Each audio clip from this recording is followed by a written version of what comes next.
Oh, welcome to the Sharpe Way. So happy that you are with me this very special day. It is, if you are American, our birthday. Yes, it is our birthday. We are almost, 275? Is that about right? Almost there in that area, getting pretty close. How are we looking for 270 some odd years old?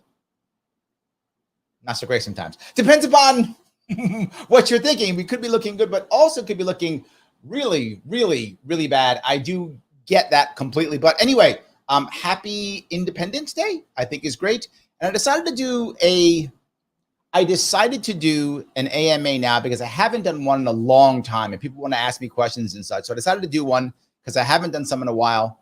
But I also wanted to bring up something. It is the 4th of July or Independence Day, and we have to start looking at what it is to be American.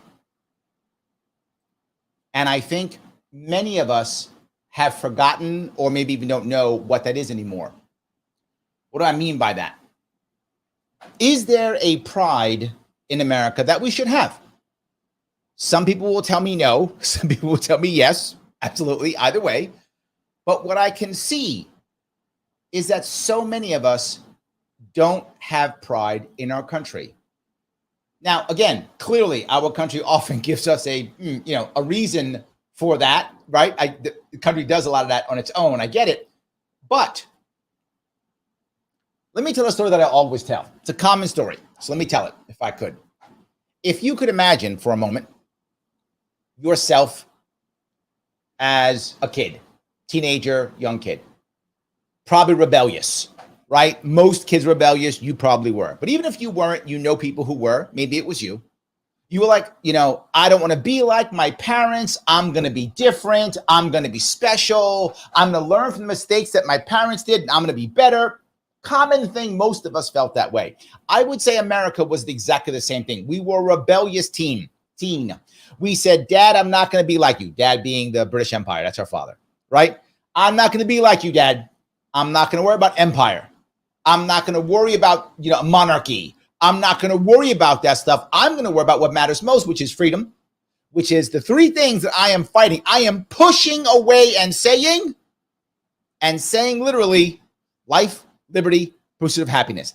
That's what I'm about. Not like you, Dad. I'm not going to be like you, Dad. I'm going to be different. And we fought a war and we pushed away. And we pushed away as a rebellious teen to be something special.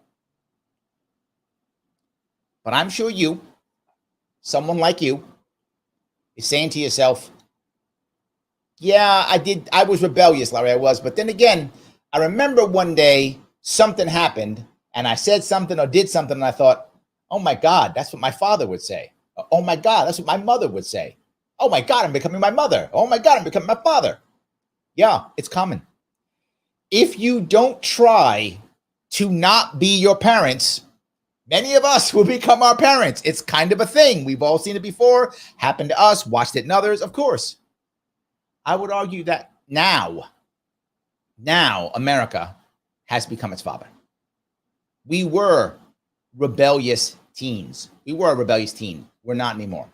We have become our father, right? The British Empire fought in the Middle East. The British Empire fought in Afghanistan. So did we. British Empire had the largest navy in the entire world, crossed the seas. That's us. British Empire did all these things, and we have copied them. We have replaced our father. The father retired, and we said, I got you, Pop. I'm going to take over the business, the family business. And we jumped right in, and now we have become our father. That's not good. That's not a positive thing, because I feel like we haven't learned. I feel like we haven't learned the lessons of the British Empire and then tried to repair them. I think we decided, well, now it's about us. We're now about monarchy. Our leader is now immune from everything, right? Well, I'm exaggerating, but still, we're moving towards that. Already, we allow executive orders and the president declare wars, right? And this is not an anti-Trump thing. This is an anti-all of them thing. Biden too, all of them. Anti all of them things. right? Because they're all declaring wars. They're all, doing all the things that the king did, but our president was not supposed to. We fell back into parties that we weren't supposed to fall into. We have government-sponsored monopolies like the British Empire had. All those things have happened. That is a problem. And I feel bad for us in that regard. And I feel we have to make a change. If we don't make a change, you might go, well, Larry, the change is Biden. The change is Trump. That's not the change, right? That's not the change. There must be systemic change. And I mean, the system has to be broken. The system has to change. If it doesn't, nothing works. That is our biggest issue. And I hope that on our 200 and something birthday, hold on, 248, is that right? I think 240 something birthday, that we can look back and say, wait a minute. Let's head back to what we talked about. Let's fix the things that we're supposed to fix. Let's change the system, not just, vote harder or whatever is the thing that they want us to do now. I hope we do something like that. So the second piece I want to bring up, that was first piece. Second piece, and I'll go right to your questions. Second piece I want to bring up is next week, for those of you who care, and I hope lots of you care, Freedom Fest. Freedom Fest is in Vegas. I will be there again. I'm there every year. I'm an ambassador there. There's going to be a presidential debate there on the 12th of July. By the way, my birthday. Yes. I will be 21, finally legally able to drink. So yes, that'll be happening. If you can get there, come. It is amazing. I'll be there. I will have supposedly Thomas Massey will be there too. We're going to see him. A bunch of people there. Head over to freedomfest.com. If you want to come, please come by. I will be there with my booth and my team. Some of the people who you get mad at for posting things, my team will be there. So you can get mad at them or me. It's fine. Or me too. Right? You can get mad at either one of us. It doesn't matter. Whichever one you think appropriate, you can get mad, but we will all be there. So I hope you will take a few minutes to actually show up if you can. If you can be in Vegas next week, please do so. If you can't, no worries. I will do a couple of shows next week, but then I'll be out.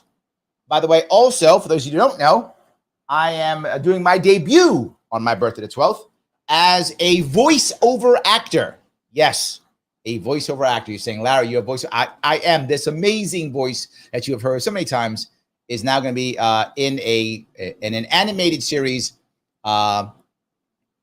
Gullible's Travels, which is from a Libertarian cartoon. It'll be debuting on the 12th of July.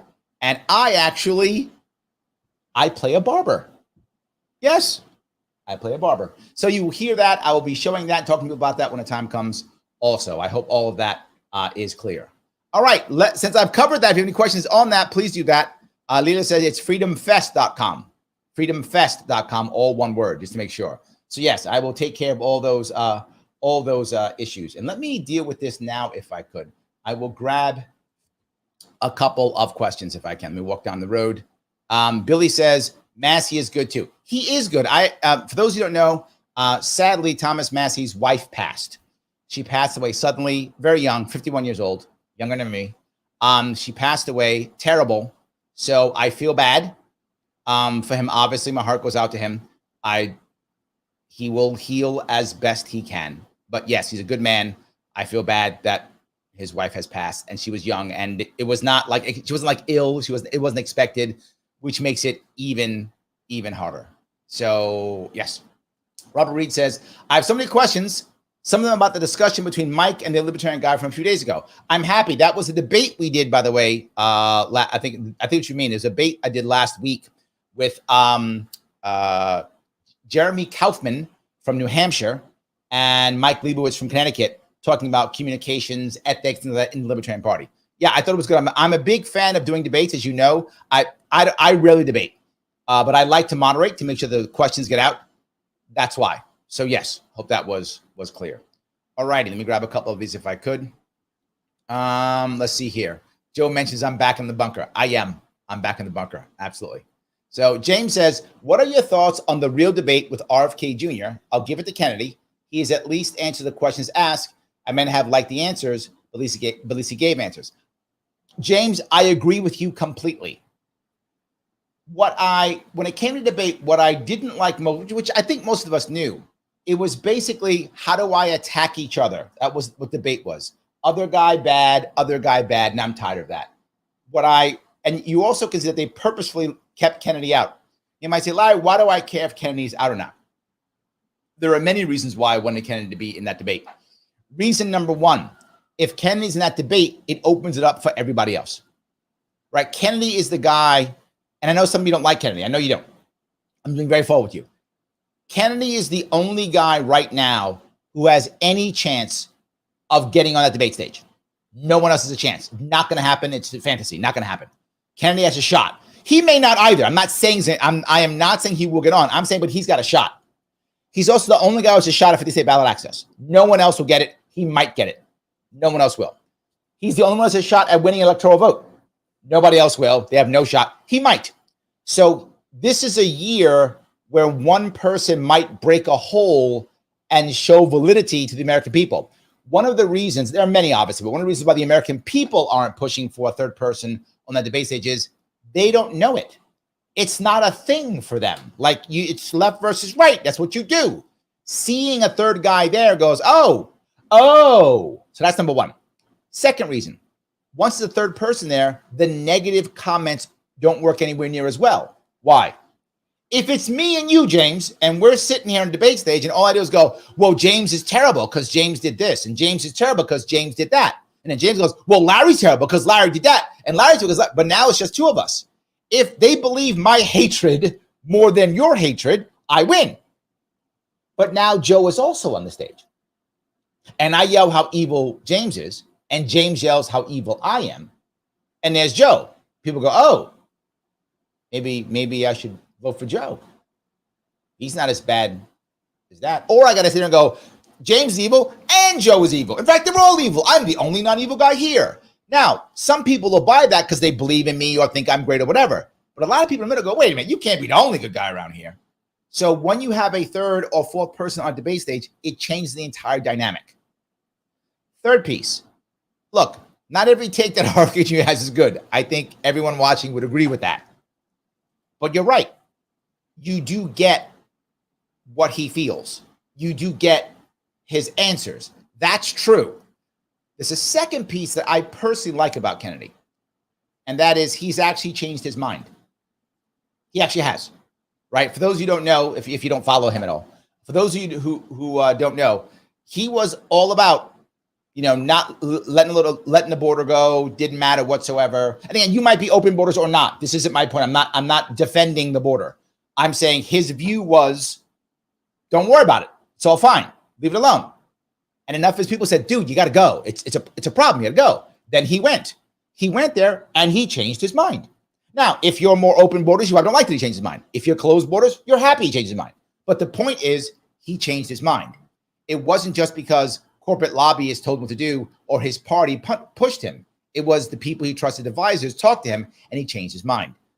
That is a positive thing. And he openly said it. He didn't go, well, he just said it. I changed my mind. I went there. So yes, I think that's good. There we go. All right. Let's see if I can do this anymore. Snyder says, the word republic is truly amazing. It stands for a government that protects the rights of the individual. Well, in theory, Nate, in theory, ensuring that power is not concentrated in the hands of the few. In theory, Nate, in theory. It's a reminder that we are a nation built on the principles of freedom and justice, where the rule of law prevails over the whims of the majority. In a republic, the voice of the people is heard, but it's tempered by the wisdom of the Constitution. Let's celebrate our republic and the strength it gives us to stand against. And I think he meant tyranny at the end of that. Nate, I think your viewpoint is a great viewpoint. My worry is that the country has forgotten that. And here's the worst part. Over time, the younger generations who don't know it become the older generations. And the institutional knowledge and institutional culture is removed. It's gone, right? They don't get it at all. And if you look at most people who are young, they think the idea of republic is stupid. I'm not joking. You know this, Nate. I'm sure you do. You hear it. No. Every republic should go away. Should all just be, a direct democracy completely. They think the idea is dumb. Now, don't get me wrong. There's some value to a direct democracy. There's some value to it. No doubt. But if you don't have it tempered by a constitution, then it's just mob rule, right? So if you're going to go down that direct democracy route, if you're going to go down that route, you've got to have very strong guardrails. And we don't. We don't, right? If you have very strong guardrails, both written and also culturally, then yeah, you could do it, because then people would never vote certain ways.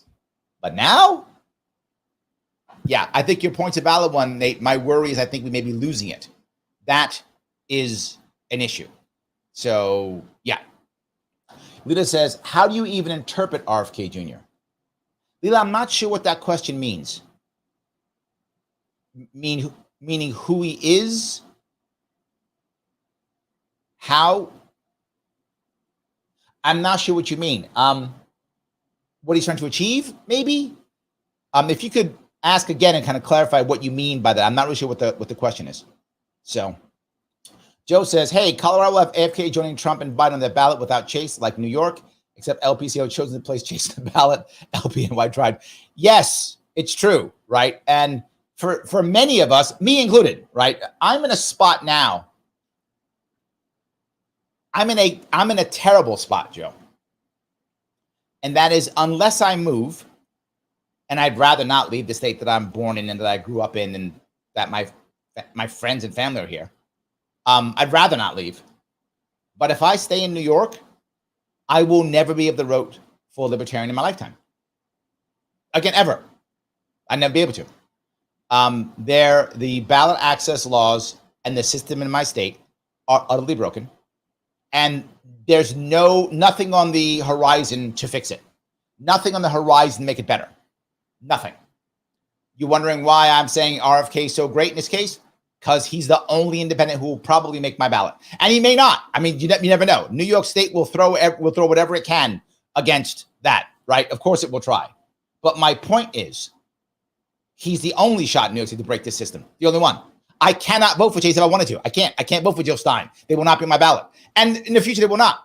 And to be forward, this part, even though the Libertarian Party of New York did try to get Chase on the ballot. That's true. But they couldn't. And the reason is, there were many people in New York specifically who tried their best to help me in 2022. But the majority did nothing. Just ignored me, if not just stabbed me in the back, if not actively tried to hurt me. They were trying to punish me because I wouldn't virtue signal the way they wanted me to virtue signal. Or they thought other things are more important, other states were more important. In 2022, and if this makes you angry from another state, I don't care, it's still true. In 2022, my governor race was the most important Libertarian race in that year. It was. Why? Because I had a chance to take the most impact from any other race that year. And the vast majority of the Libertarian Party was like, we don't care, whatever. And look, you're not under any obligation to help me. That's not a requirement. But there were also people who went out of their way to hurt me. That was messed up. None of you are under any obligation to help. Not required to. Obviously, I hope you do. Not required. But people went out of their way to hurt. Wow, that was bad. And when that happened, that was the last chance to get ballot access in New York State, which I would have gotten. And we would have kept it in perpetuity. If I would have gotten it, New York State would have had ballot access in perpetuity forever. Now, once that happens, now Libertarians can start running. How do I know that? That's what happened in 2019 when I got it in 2018. I would have done it again, which means we could have then broken those rules and let the Green Party back on. Now, a lot of you guys aren't green, I get it. But the Green Party has every right to be in the ballot, just like the Libertarian Party does, right? Again, I'm not a Green Party guy. You know I'm not. Doesn't matter. They have a right to be on the ballot as much as we do. We could have fixed those laws. We could have done the right thing. Those days are over. And our system is so broken now, we'll never be on it. There is zero chance of a Libertarian gaining ballot access in New York State until the day I drop dead, unless somehow I do it in some future, maybe somehow, I don't know. RFK Jr. is the only shot of at least breaking through and making another party. That's it. So yes, so I understand, and to be fair, it doesn't really matter anyway. So I'm not concerned. So anyway, I hope that I at least answered that question. So, all right, let's see if I can hit down a couple of these. All righty. Robert says, oh, there goes that word that people will deny is happening. Systemic. Okay. Systemic is a real thing. However, systemic can also be used as a way of excusing things also. So yes, you're right, Robert. Maybe I should have used that word. It is a system, though. How about institutional change? Is that better? Maybe that's a better word to use. Okay, you're right. Pickerbell, glad you are watching. Here's my AMA. How you doing, Larry? I am bothered. That's how I'm doing. I'm bothered. I'm bothered that this year is not looking good for these elections, that these years are not looking good for a lot of things. I'm bothered that we're not going to change. I'm bothered that we're going to have 4 more years of rot and decay. I am bothered. That's how I am. But I don't stop. Freedom Fest next week. I'm still doing this. Pinkerbell, either I'm stupid or I'm crazy or pig-headed or maybe all three or some combination. Any of those. I don't know. I hope I answer your question at least. So there we go. All right. See if I can grab a couple more of these here. All righty. Yes, freedomfest.com. Thank you for that. I agreed it. Joe says, Larry won a debate against Clint. Wasn't even close. Poll was rigged. Oh, yes, that debate. Yes, there was a debate, for those you don't know, at the Libertarian Party convention. So vice president debate, me and Clint. What people don't realize is they put the voting, what's that thing you do on your phone? The voting scan device, whatever that thing is called. They put that up and people on the internet saw it and the internet voted. And that's how I lost. I won the room, but I lost the internet. So yeah, what are you going to do? And then of course the talk with Vivek, it was not a debate. It became a podcast. So yeah, we lost yet another, you know, I'll go further now, Joe. You bring this up. We really lost a lot this year. This goes back to Peekabell. We talk about why am I bothered? We lost the opportunity for ballot access in 2022. I gave the Libertarian Party this year a candidate that was not part of any caucus, that had a plan, a team, and was fully funded. His name was Lars Mapstead. And the party said, oh, no, we don't want that. We want to fight culture war. We got to make sure that we just stop Wreck or Chase because they're the evilest people on the planet, and we got to stop them. We got to keep fighting culture war. They basically did the same thing as the rest of the country's doing with Trump or Biden. We got to stop them. Most important election of our lifetime. We played that stupidity in the LP, and now we're fighting, and Colorado's rebelling, and Montana's rebelling, and blah, blah, blah. And yeah, and again, for those who are paying attention, I warned them of all of this. I told them what would happen literally if they didn't pick Lars, and they laughed at me. And now everything I'm saying is happening. I warned them. I said the fighting will be, my words, legendary. Now, maybe I exaggerate with the legendary piece, but it's really bad infighting. And for those who don't know, we're literally throwing off people off our ballot, our own people off our ballot, and putting other people on the ballot instead. That's happening. I warned them of this. I said this would happen. I got receipts. I told them all. I told them at the convention it would happen. They were like, we're not going to listen to you, Larry. You've only been doing this for 12 years and have been right every single time. We're going to go with our gut because we're right. Okay. Good luck, I guess. What am I going to do? Good luck. So anyway, Pinkerbell says, I don't support RFK Jr., I guess, but we need more voice in that stage for the reasons I definitely support him debating. Yes. Right. And this is, I'm going to say something that will make some of my libertarian friends upset. And I was on a podcast called The Vanguard a couple months back. And one of the reasons why they brought me on is because I had said publicly that if Cornel West was the only independent on my ballot in New York, that I would vote for him. And people are, why would you vote for him? He's a Marxist. He's a leftist. And I said, yes, it's true. Look, I know Cornel West. I've met him before. I did debate with him. I was a moderator, obviously, when he did the debate forum in California. Guy speaks like magic. I mean, his speaking ability is, he's a preacher. He's amazing. But why would I vote for him then if I don't believe in most of his policies?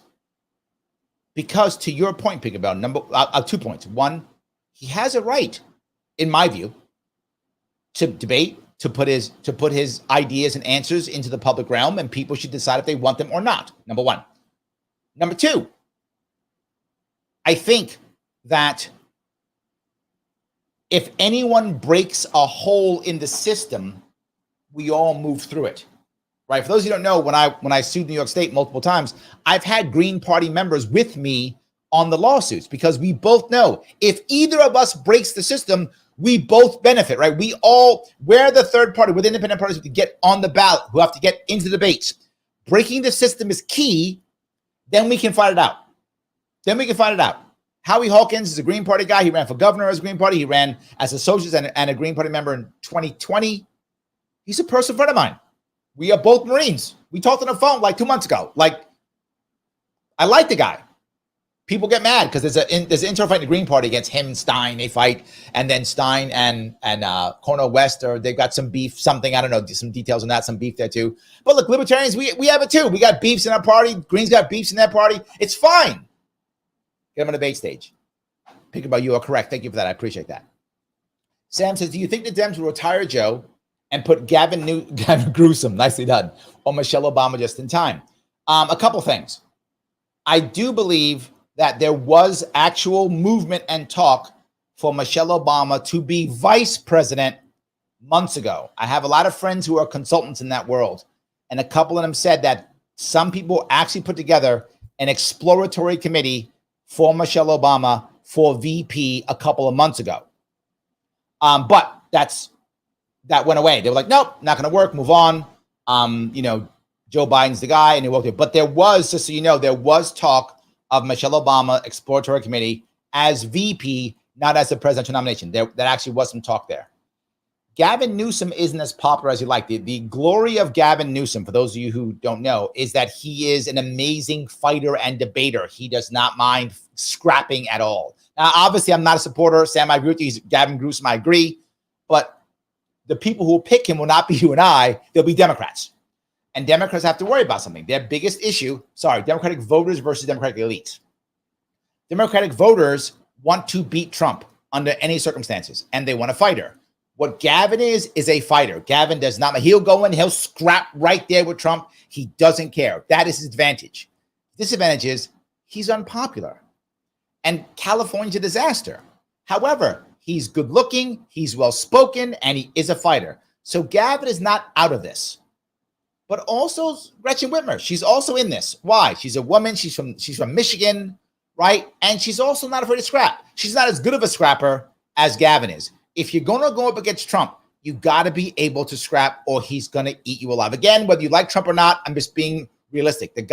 Trump will be a fighter. If you can't scrap, you're going to he's going to eat you alive. So they're going to try to find some type of scrapper, some type of fighter. I think Gavin has a shot. I think also Gretchen Whitmer has a shot also. I do not think Michelle Obama will be the president nominee at all.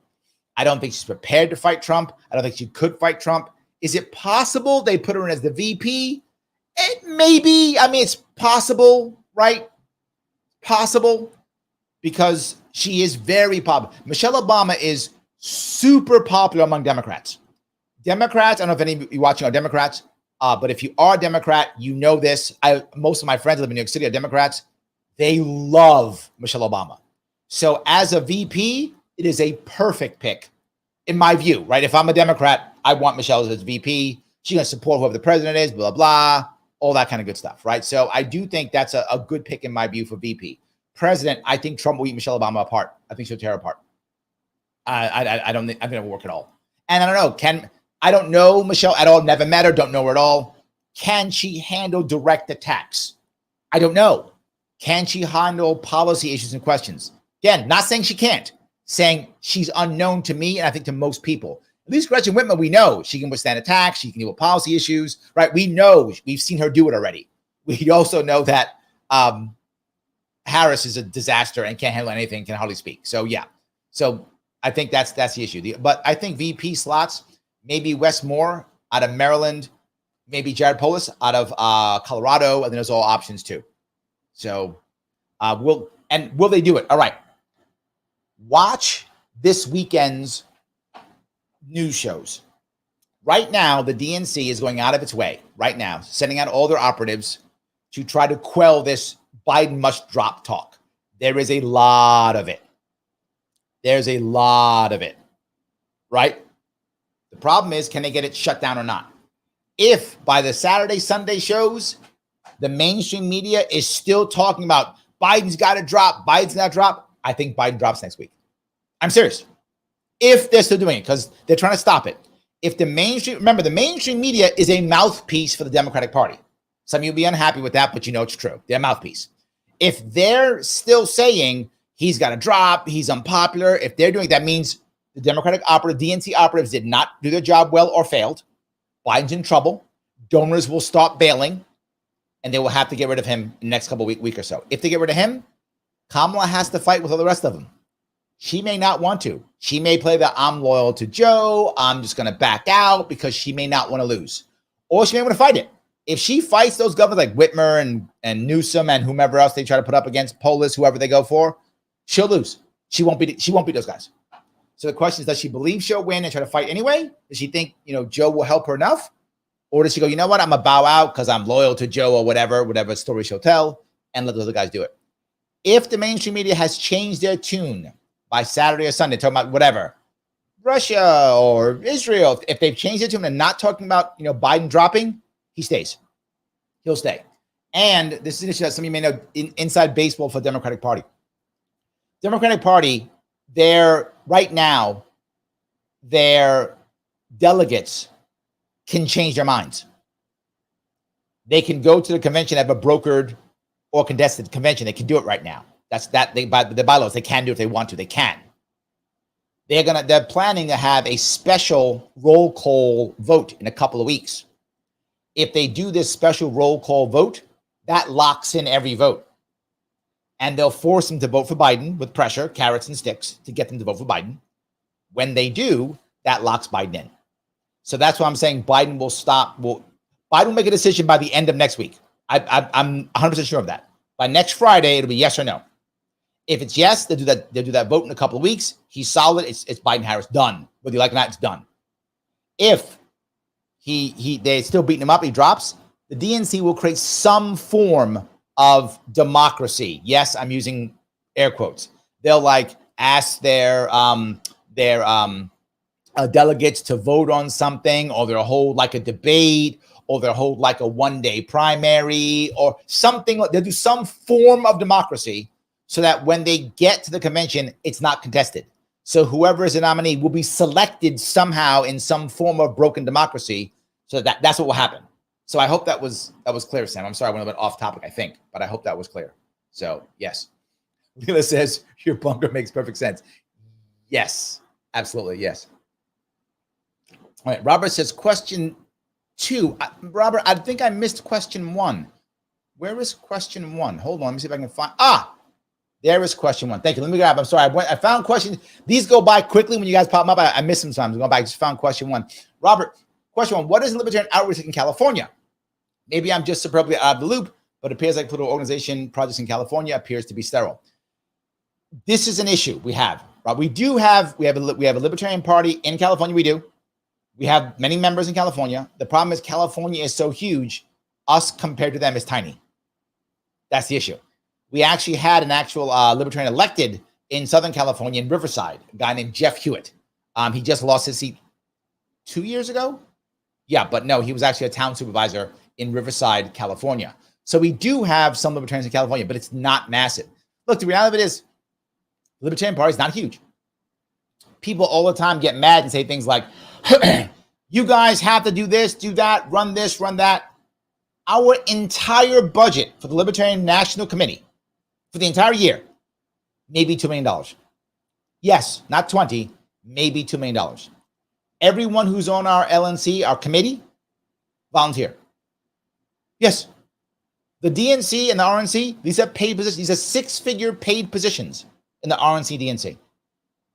Their budget's hundreds of millions of dollars. Ours is 2, all volunteers.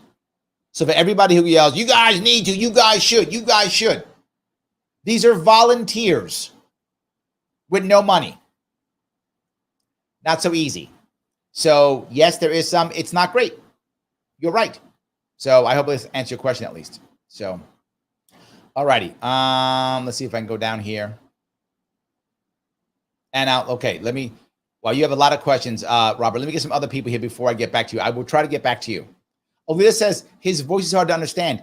It is. And I got to tell you, people told him that he can't run, no one pay attention because his voice is so raspy. but it's working. It's working.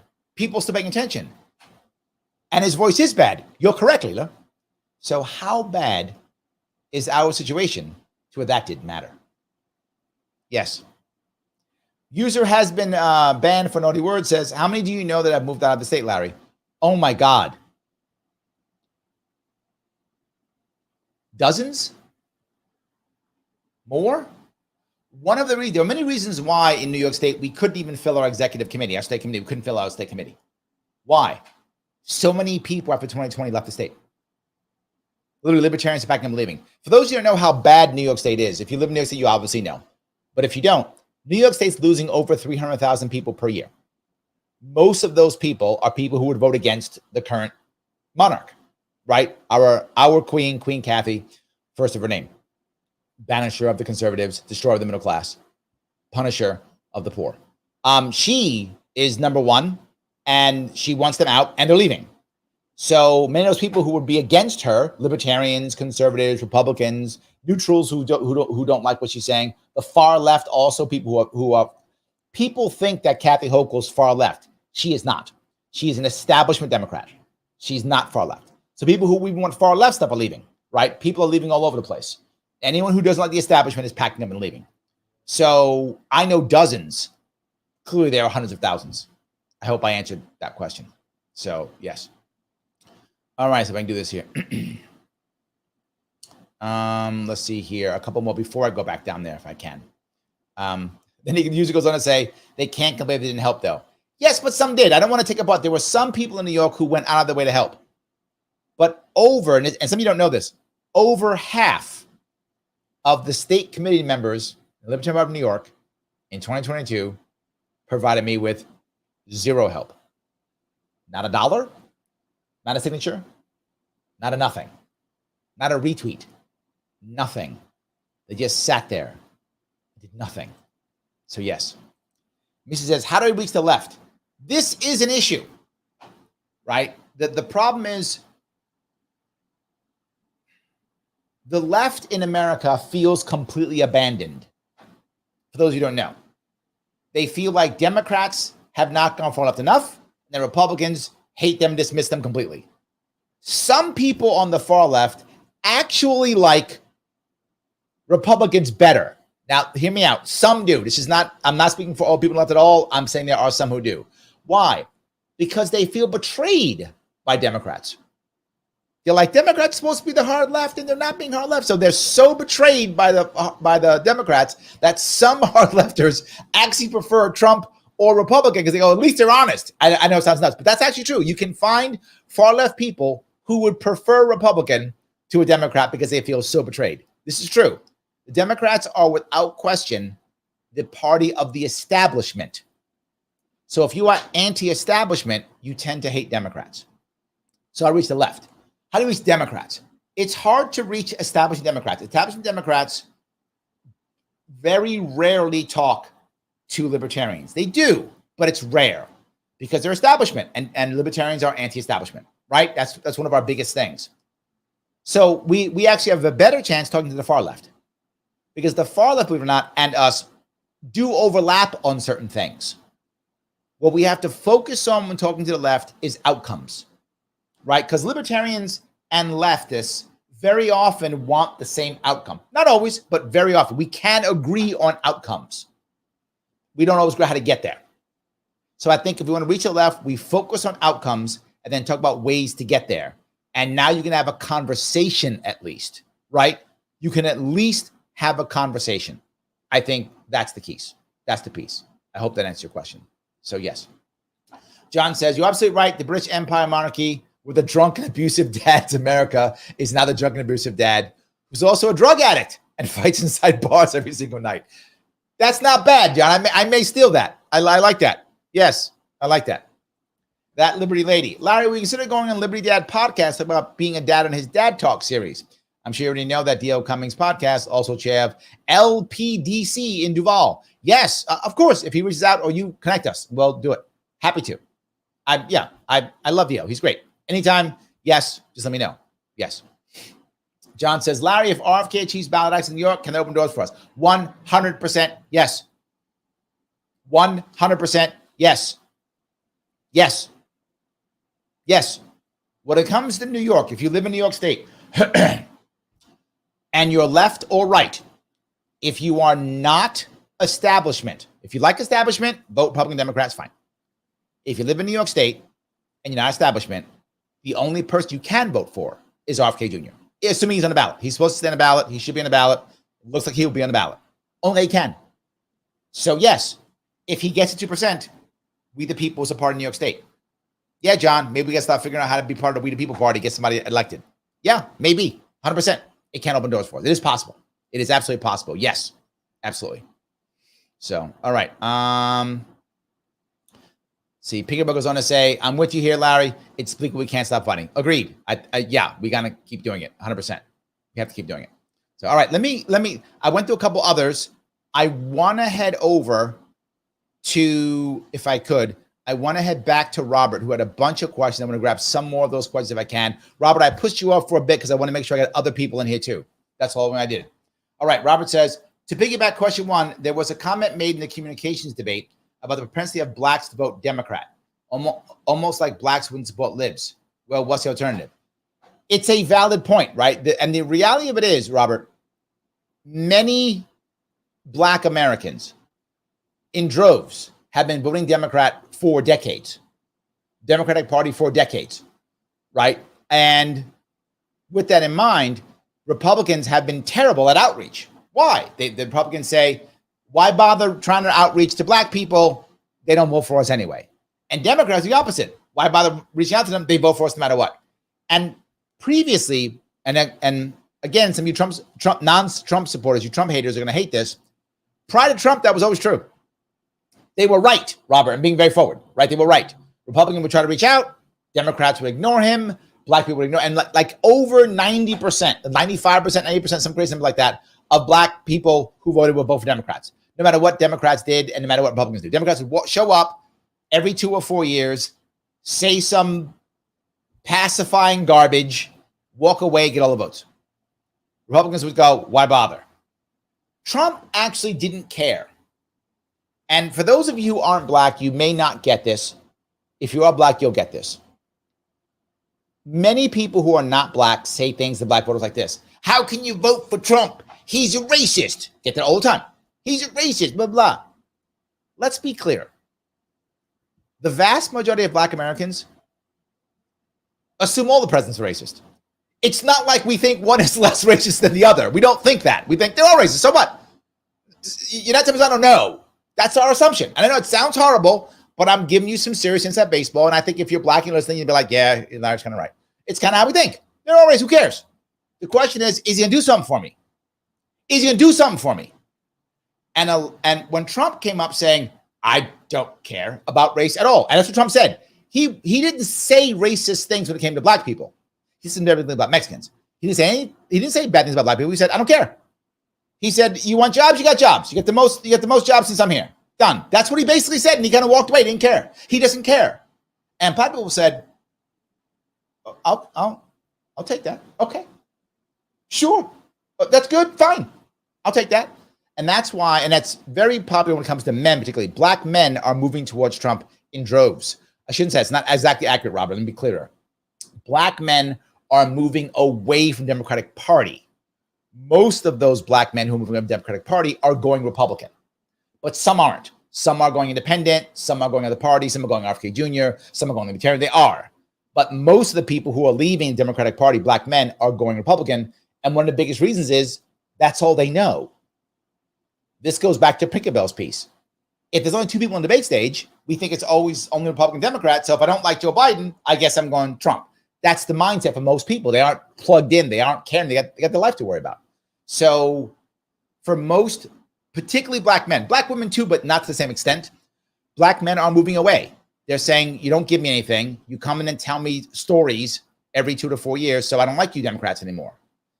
It is our fault, Robert. And when I say our, I mean me as a libertarian.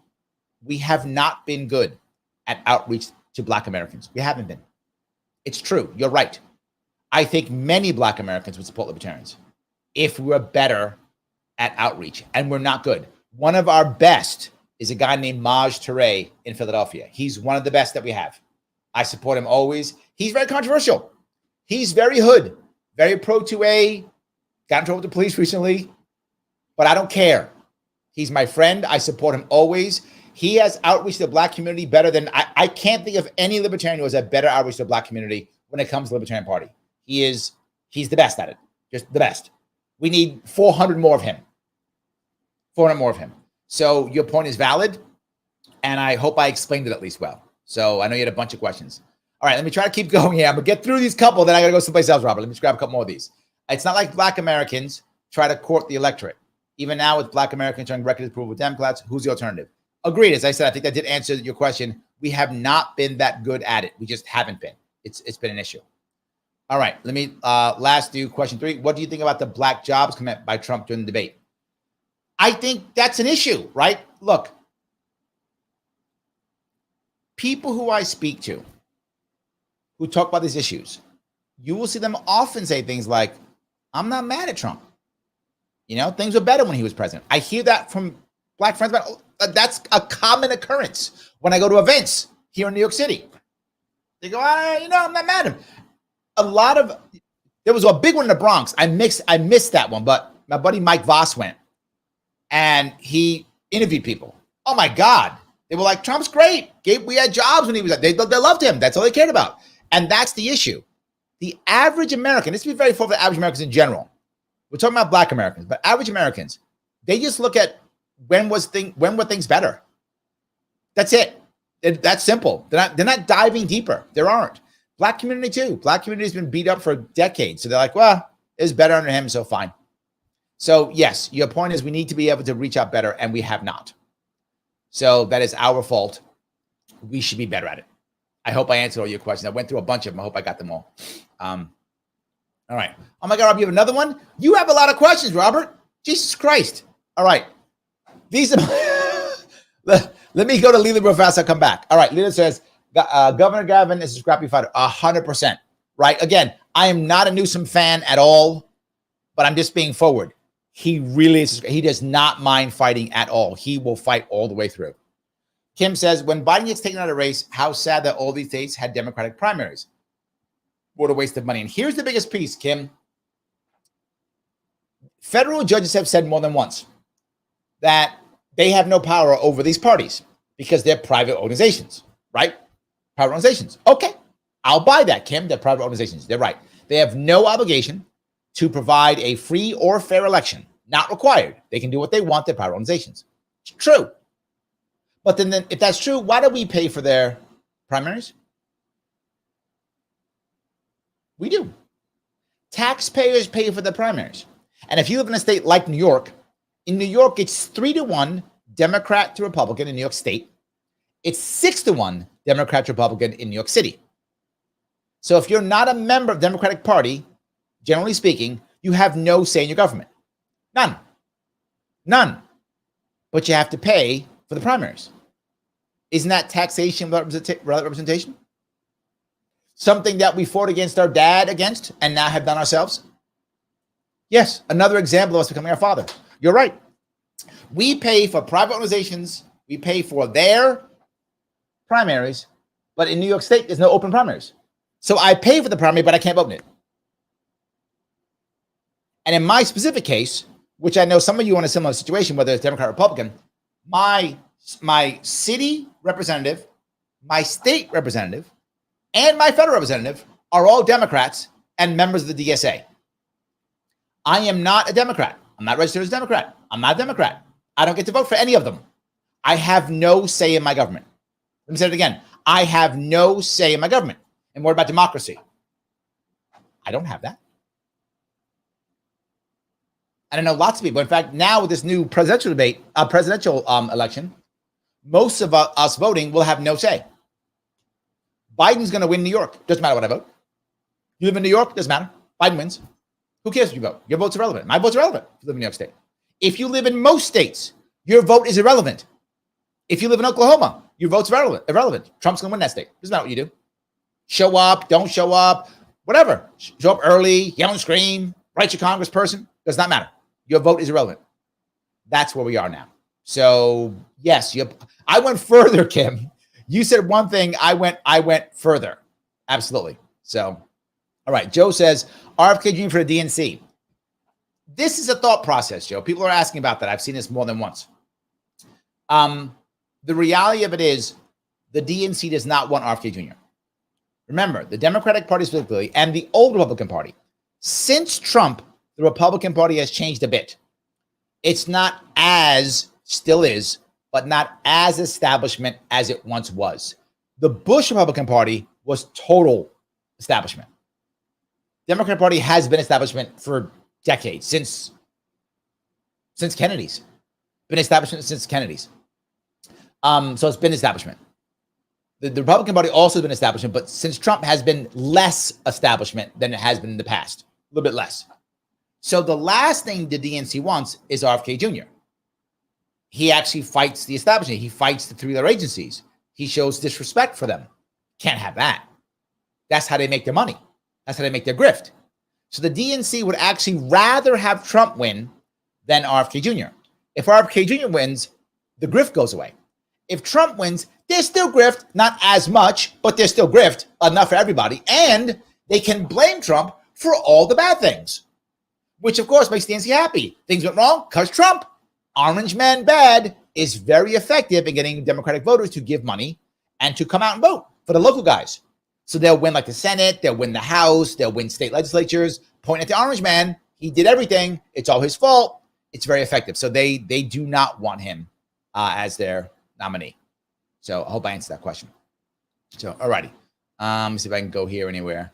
Pinkerbell says, nobody who wasn't already voting for Biden will vote for Michelle. She doesn't bring anyone in numbers-wise. Pinkerbell, I disagree completely. What Michelle does, very importantly, is Michelle motivates the Democrats to show up. In our current environment, which is terrible, but it's still true, most of the parties, left and right, that's why the left-right paradigm fails us so much, is they don't care about conversion. Republicans don't want to turn Democrats. Democrats don't want to turn Republicans. So they just attack each other left and right. They want more of their people to get out and vote. So many people have checked out. In fact, some of you may not know this. This is the first time ever that unaffiliated voters are the largest voting bloc. Ever. People are getting rid of the Democrat-Republican Party, which also means a lot of them don't vote. They just don't. In some parts of New York State, only 1 in 6 people vote in certain areas. But usually it's about 1 in 3 in that area, 1 in 2, 1 in 3 vote. So what Michelle Obama does is she does motivate all the Democrats to come out. And so say if, making this up, if 60% of Republicans show up, but 80% of Democrats show up, they win swing states.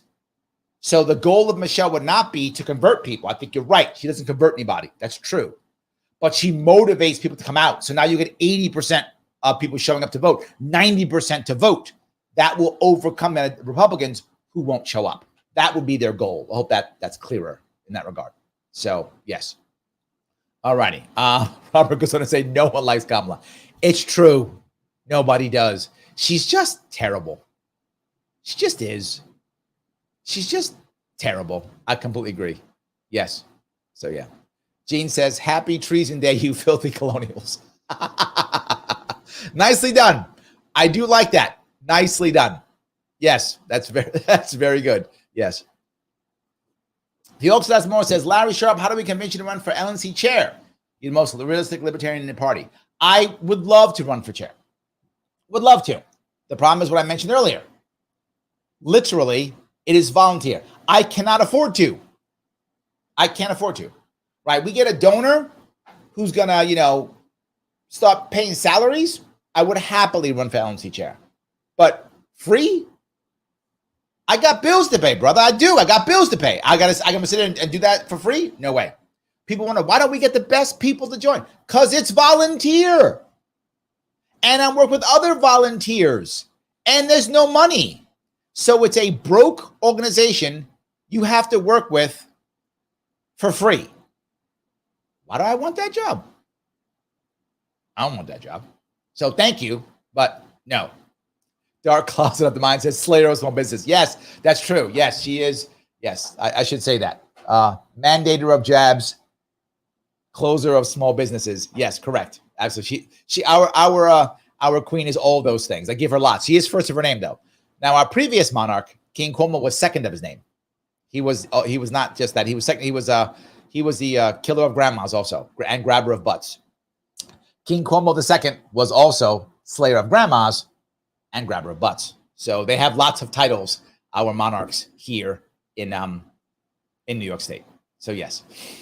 All righty. Let me grab this. Jean asked what she says. How strong is the stance on consumer protections libertarian platform? Then you remember, when it comes to libertarians, it's not like libertarians feel that there should be no laws. I mean, I guess there's some anarchists with that, but the vast majority of libertarians do not think that. The difference is we want laws where there are victims. Fraud is a crime. There is a victim. You should be punished for fraud. You should be punished when you harm someone. There's a victim. So libertarians are all about that, right? If you are attacked or hurt or lied to or defrauded, that is a crime. It should be a crime. That's how it works. So yes, libertarians are. You've never heard me ever in the times I've run for office in my policies ever go, there should be no consumer protection. Never said that. There should be transparency and fraud protection. Of course, fraud is a crime. Harming people is a crime. There's a victim. If there is a victim, then there should be a law. That's how almost all libertarians think. There are some exceptions, obviously. But the vast majority of libertarians believe if there is a victim, then there should be a law. The issue is victimless crimes like smoking weed or something, right? Where's the victim? Buying drugs. Why is that? Where's the victim in that, right? These are voluntary exchanges. Now, me giving you a drug laced with something is fraud, is a crime, should be punished because that's fraud. So I hope that's clear. Even with like scammy loans that don't tell you what's going on, or that's frauding, or that's defrauding. Sorry, that's defrauding. So yes, fraud should be a crime, is a crime, there is a victim. If someone is harmed, there should be a law. If no one's harmed, why is there a law? That is how most libertarians will think. I hope that was clear. All righty. Grab some of these I can. All righty. All right. Orthodox Moore says, Larry Sharpe, should we be reaching out to the left by agreeing on freedom of association, issues such as public option instead of full-blown single payer as being a legit libertarian option? I agree. And to be forward, most libertarians don't want a public option. I have an exception. I'm an exception to that rule. I'm okay with the public option because I can't see any other way of breaking monopoly. So in that case, to your point, I'm a more realistic there, right? In my perfect world, will we have a wonderful, amazing free market? Of course, that will be my perfect world. I don't see us getting anywhere near that right now. In fact, we're moving towards single payer more than anything else, which you might say, well, single payer is good. It is not good. It's not good because of one important reason. Single payer is a monopoly. Monopoly is always bad, always fails. If you look right now in places where they say, well, these systems work so well, all those European countries, the exception of Norway, Norway's an exception. I'll tell you why in a moment. There are 6, 7, 8 million people waiting for appointments. I'm not joking. Just in the UK, like 7 million people waiting for appointments. 7 million. There's only like 60 million people in the entire damn country. It's like 1 in 10. It's crazy. I mean, the numbers are crazy. So you do find when you have monopoly, things begin to fail. You struggle to find doctors. It does fail. I do not want a monopoly. Would I accept the public option because I think people would be worried that people wouldn't be able to get covered? Yes, I would accept it. I would. I think it is not a bad idea to accept to get to the next spot. But if we just go single payer, here's the other problem to realize. And those of you who've seen the dichotomy will know this already. I see it in New York City, and those of you who live in these areas like I live in will understand this. There is already a two-tiered model. What do I mean by that? People who are wealthy versus people who are not wealthy. Wealthy people don't go to Medicare, Medicaid doctors who take insurance. The best doctors in New York, I'm talking about New York City. This may not be true where you are yet. It will be eventually, but it may not be where you are yet. Where I am now, this is the center. New York City is the center of the world. Ask us, we'll tell you that. So if you're a great doctor, you don't take insurance. I'm not joking. You don't take it. So what happens? People who are wealthy have Cadillac plans. What Cadillac plans means is they will reimburse you a certain percentage from doctors. So you go to your doctor who does not take insurance. The doctor gives you a receipt. Take that receipt, give it to your insurance company, and your insurance company reimburses you X percent of that, whatever, 10%, 5%, 50%, whatever, depending on your plan. But you don't have to worry about anything else. You walk in, swipe your credit card, give them a check, you take your money. People who aren't wealthy can't do that. They don't have the cash, right? It's $300, $400 for a doctor's appointment sometimes. Sometimes only $200, depends on where you go. But a lot of people who aren't wealthy can't afford that, so they go to insurance. Here's how insurance works. I call up my doctor saying I want an appointment because I'm sick. They go, great, 3 Thursdays from next Thursday. You all see that, hard to get an appointment. You get your appointment at 3 o'clock. You show up at 2:45. You get seen at 4:45. When you get seen, they see you for 5 minutes, and it always ends with a procedure, a test, or a prescription. Every time, no matter what you have. They will prescribe aspirin. They'll prescribe Tylenol. They'll give you a test just because we got to be sure. A test. Why? That's how they get paid. In that system, they get paid that way. Why do they only talk to you for 5 minutes? Because they got to rush through. Because the government only gives them X dollars per patient. So more patients, more money. They can't survive without it. If you also notice, a whole bunch of doctors' offices are being bought up by massive conglomerates. Why? They can't survive on what the government pays them. I'm not joking. That's true. Not just that. You walk in there, the office, there's 2 doctors and 4 administrators.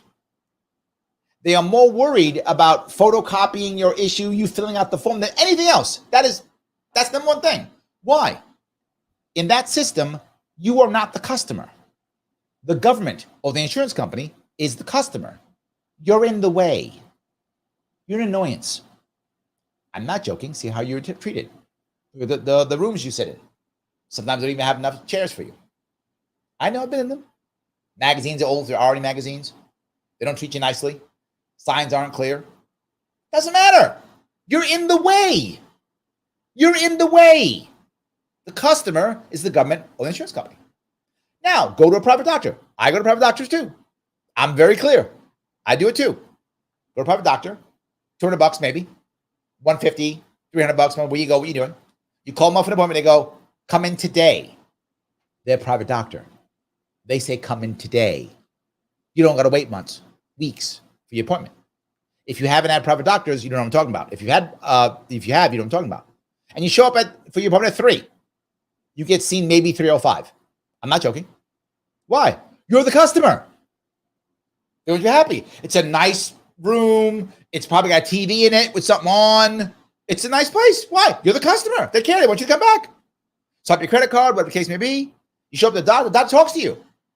Maybe 15, 20 minutes. Ask things like, hey, how you eating? How you sleeping? What's your stress level? He asks questions. She asks questions about things. She cares about you. Why? You're the customer. It doesn't always end with a prescription or a test or, a procedure. It doesn't. Or prescription. That doesn't do that. Why? Doctor got paid already. You paid the doctor. You swiped your credit card. They got paid. They're not here to service you. You're the customer. I would like more of that. I want more people to have that kind of service. Not more people to have service. This is what I call the at least mindset, and it's very harmful for Americans. Well, at least I got some coverage. The rich don't think that. Every time you hear somebody say Medicare for all and they're wealthy, they don't mean Medicare for all. What they mean is Medicare for y'all, not all. They're keeping their private doctors. They want you all to have that Medicare stuff. They want you all poors is how they think. You poors have that Medicaid for all. You have that Medicare for all. You guys can wait months for your stuff and whatever and you have that. We're going to keep our private doctors. That's and I know that was kind of long, but yes, good libertarians want everyone to have good service. I do too. And all my policies have been about letting more people have better service, not more people have terrible service. Because the wealthy will always have good service because they're wealthy. That's how it works. You can be mad at it all you want. That's how it works. So yes, I hope that was clear. So Craig asks, also, what methods can we use to reach Republicans who aren't happy with the current Republican Party? This becomes tough too, right? Republicans come to libertarians faster than Democrats. However, they also leave faster. When Democrats become libertarians, they tend to stay. Like their conversion is complete and total. They stay. In fact, some of our best activists are former Democrats. When they come, they don't come as fast, but when they come, they are loyal, right? They are loyal. When Republicans come, they often go back. Like, oh yeah, I'm libertarian. Oh, but that guy, I like that guy, and they go back. So I think it's harder for us to keep them. That's the hardest thing. I think if you want to talk about Republicans, to get them to come to be libertarians, talk to them about actual liberty and freedom, not freedom for us that many Republicans talk about. I think that's a critical piece. I hope that clarity is different. So yes. Lila goes on to what I said. Many Black Americans are actually for Trump. Go figure. It's true. I do see it. I do see it. Absolutely. Yes. I completely agree with that. I do see that often. Yes. So, all righty. And it says, Maj Toure the legend. He is indeed. I appreciate that. He is. I adore him. Yes. Oh, Mike's here. There we go. Yes. I was talking about him being at that event. He says, Trump's event was huge. 10,000 people. By comparison, AOC/Bowman pulled 1.2. That's their home ground. Yes, but to be fair, though, I mean, you know I'm not an AOC or Bowman fan. You know I'm not. So just to be clear, you know that I'm not a fan. But to be fair, Trump also was the president. So, and Trump has to come to the Bronx all the time. So it's a much bigger deal when Trump shows up than them. So that comparison isn't 100% fair, right? Not 100% fair. I think, yeah, come on. It's Trump. He's a former president, doesn't come to the Bronx all the time. Bowman at least is supposed to be in the Bronx all the time. So is AOC. I mean, they're not. But they're supposed to be. So, yes. All righty. All right, so if I grab a couple more of these. All righty. Robert said, I told you I had a lot of questions. He definitely did. That's true. Absolutely. All right, Grumblings Media. Hey, John, how are you? John says, Bush 41 in my eyes was when the establishment took full control of the party. Yes, that's what I meant, right? When the Bushes were in charge of the Republican Party, that was when the Republicans were the most establishment. I agree. They were, yes. Reagan was a respite of 8 years, but even then, he was forced to make Bush his VP. The swamp always had a say. Yes, agreed. Don't get me wrong. The Republican Party is still swampy, right? It's not like not swampy. But with Trump, it is less swampy is what I would say. But it's still swampy. I mean, you can still see it. You can see the two things I think that happened. And these are two very, I guess, in a way, opposite people. But a part of what they did was very similar. And that is, look at these last four presidents, if I could, not including Biden. Look at Clinton, Bush. Yeah, Clinton, Bush, Obama, and Trump. Those four. All right.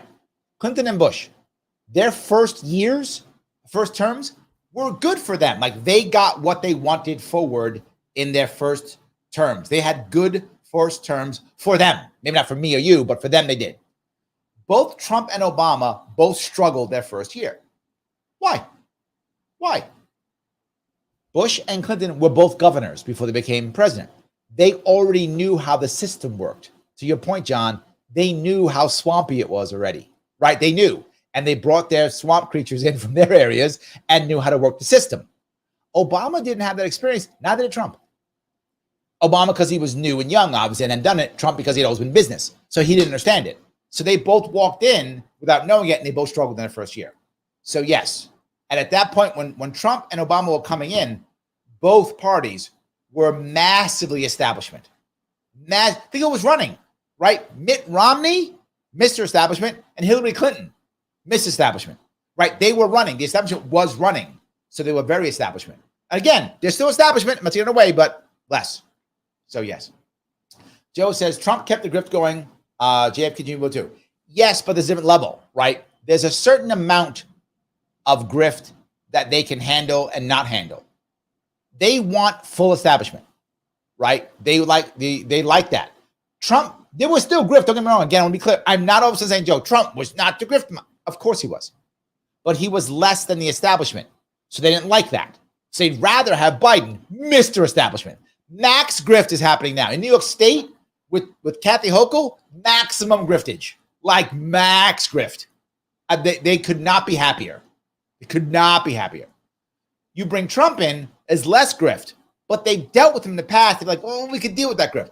RFK Jr., we don't know if we're getting paid or not. We don't know, and we don't know who he's paying. What if he got different grifters we don't like? Maybe what if they're getting our cut?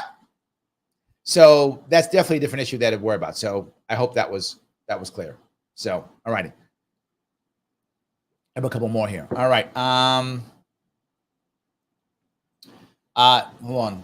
Night Shift 1000 says, never forget the station was founded by tax evading, killing, treasonous, I don't want to say them on YouTube, to their government. That's true. We were bad boys.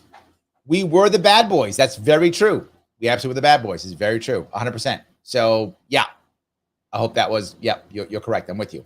So, all right. Michael's going to say, single payer is government micromanagement and provides VA levels of service. Yeah. Ask the VA how well their service is. Now, the VA does something very well. It does. The VA, if you want to go to school, the VA is very good at putting you in college, putting you in school. That they're very good at. Take away that, you know? John says, Larry, anyway, you can expand more on your role with the voiceover gig. The reason why I don't want to expand too much, John, is because it's not released yet. The release is going to be officially at the Anthem Film Festival next week, July 12th in Vegas at FreedomFest. Well, I'm talking about FreedomFest. After that, I'm happy to share it, let people know. Basically, it is like, I'll give you do you know, some of you probably know the old story, Gulliver's Travels. The story of the guy who gets shipwrecked and then finds himself on an island of Lilliput, the Lilliputians, who are little guys. Remember that story from probably when you were a kid? This is a similar knockoff story called Gulliver's Travels, and a guy who's a libertarian all of a sudden shows up at a very statist town and has to talk about how things work in the statist town. It's like that. It's a libertarian fable, is what it is. And I play one of the townsfolk in the libertarian fable. That's as much as I want to give for that. Hopefully it'll be very successful and there'll be lots of them. And I'll be like famous in some Netflix, series or something. We can always hope. We can always hope. So yes, absolutely. Excuse me. Kim says, that's the medical service you get at the vet. I want to come back as a dog. I know. We literally, vets treat our dogs and cats better. Why? Because we are the customer. That's the issue. We are the customer. The Orthodox Moore says, Larry Sharpe, I keep hearing Libertarians speak on the national debt issue, but don't ever hear a realistic plan to deal with it. The current nominee suggested to sell federal lands. What is your idea? Well, here's the issue. I agree with this. And I'll be fair. RFK Jr. is the only independent other than libertarians. The libertarians always talk about this. End the Fed, national debt is always a libertarian issue. So that's normal for us. RFK Jr. is the only one speaking about it. He's saying it too. He said, we got to stop this. We have to just stop it. Lars Mapsted's plan was immediately cut up the credit card. Don't let the banks do this anymore. Stop the bleeding first. And I think that's true, right? What RFK Jr. is talking about is the idea of, as you shut down the military-industrial complex, that is how you begin to shift and pay off the debt. And it's long and over time. I think if you look at someone like Chase Oliver, most libertarians, they talk about selling assets like federal lands and such. Yes. But the number one thing you have to do, believe it or not, and I think Mike McDermott, he was a gubernatorial candidate who passed away. Michael Tremont has talked about the idea of almost like an orderly dismantling of it, right? So you come in and say, how do we get rid of it? This is the issue. Most libertarians want to end the Fed. I think I do too. The problem is if you just ended it now, the financial chaos and destruction and disruption, it would devastate the country. I mean, we are not ready for that. And again, libertarians get mad. You gotta just end it. That's what they say. It's insanely stupid. It's not realistic. It's never going to happen. You can't end it like that. You can, but why would you? You would literally be asking for, I'm not joking, death in the streets. That's what would happen if you just ended it. Now, should it end? Yes. It's got to be systematically, not systemic, systematically removed, right? I think you do almost like a bankruptcy, if that makes any sense. Almost like a receivership. Right? You see what the debts are. You negotiate paying the debts back. You do all those things. Negotiate it out of business like a bankruptcy. If you do it like that over time, you can get rid of it. And the second thing you must do, which no one talks about, you have to pass a balanced budget amendment in some way, shape, or form. You've got to make it to where the government cannot outspend. You have to make that happen somehow. So first step is balanced budget amendment. Second step is you act like it is a bankruptcy filing and you start to slowly come down. Because the problem is if you just tell people we're not paying you and just default, I mean, you literally have companies going out of business. You have countries going bankrupt. I mean, we are so our Fed is so intertwined with the petrodollar and the entire country, it would destroy it all. That's why you have to do it that way. I hope that makes sense at least, right? Can you sell federal lands? Sure, you could, but that won't be enough. Not a bad idea. I'm not against it. But the only problem is if you start selling federal lands, who buys them? Are you just making rich people richer? Which again, not in theory, that may be the right answer. But the problem is we already have a massive, horrible wealth gap in America. And if your way of fixing the debt is to expand the wealth gap, the American people aren't going to take it. They're not going to handle it. You're going to have revolts, battles, right? The logical answer has to also deal with the realities of culture and the realities of the world today. So while I would love to just end it, it's not realistic. And selling off the land is not a bad idea, but the problem is who's going to get it? Now, if you were to sell off into small plots for people to homestead, okay, maybe. But you'd have to have a rule again, which is one of the problems we're having now. One of the reasons why housing is so expensive, there are many reasons, but one of the reasons is big business, big banking is buying up all the homes. So if you were to just sell the land off, who would buy it? BlackRocks of the world would just buy all the land. So you'd have to sell it off in a way that would say, no, this land is made for homesteads. So it's made for single families or something like that. Does that make sense? If you made something like that happen, you could do the land grab. You could do the land sell if you do something like that. Then you could. Hope that answers your question. All right, so I can grab this here. Rebecca says, hi, Larry. My Dem friends are panicking over Project 2025. Have you heard of it? Thoughts? Yeah, of course, right? Project 2025 is the attempt to change the country completely. I understand the concept behind it. I do. It's a desperate, for those who don't know, it's a desperate plan to basically make the country far more conservative by getting rid of a lot of people and installing people. It's basically what it is. I get it completely. It's what libertarians want to do in their own project, not that. I get it. What I like about it is obvious and open. You know what you're getting. That I like. What I don't like about it is very aggressive and will wind up having a lot of pain and a lot of rebellion. I'd rather it be a more organized maneuver. This is not that. But I get it. Look, I want to change stuff too. I get where it's coming from. So yeah, I hope that makes sense. So Pinkerbell says, that sounds like a cute cartoon. Yeah, absolutely. I hope it is. I haven't seen the cartoon yet. I just went in studio. Like my stuff's all, this was done weeks and months ago. My work was done months ago. There was no cartoon. It was me in the studio reading lines, imagining what was happening, and then they drew it. So they drew it after I spoke. So I didn't see anything. I did my words, and then they're drawing it. So I hope it's cute. I hope I'm good looking in the cartoon. We'll see. I don't know if I am. We'll see. So yes. All righty. Dave, how are you? Dave says, VA healthcare is hit and miss.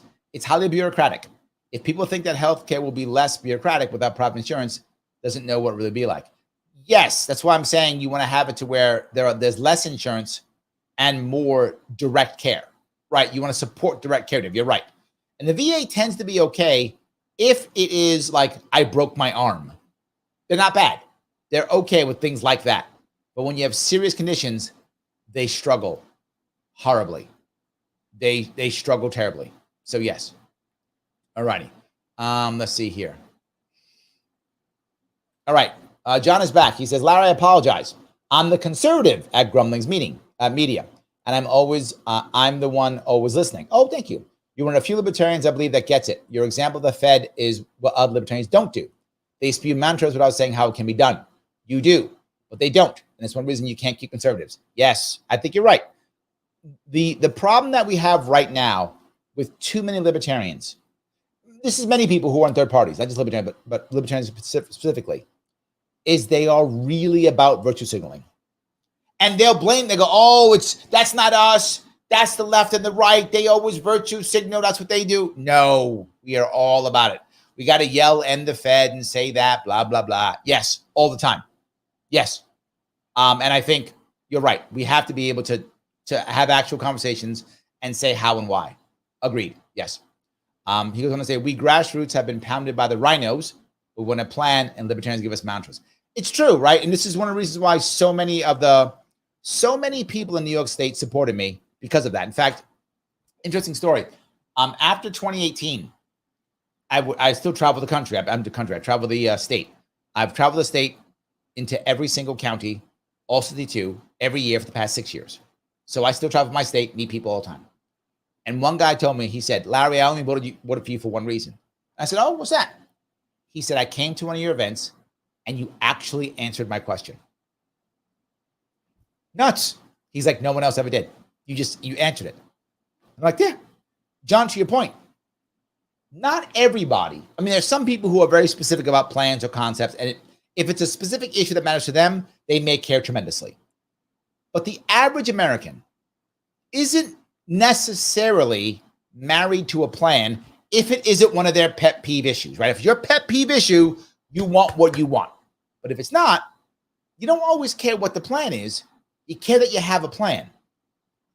So they go, oh, he's actually got a plan? Yes, he has a plan. Yes, here's his plan. Oh, okay. That's not my pet issue. So good. All right. I like this guy. He's got a plan. Now, again, if it's your pet peeve, your pet issue, guys, your pet peeve. If it's your pet issue, you might want your plan your way. I get it.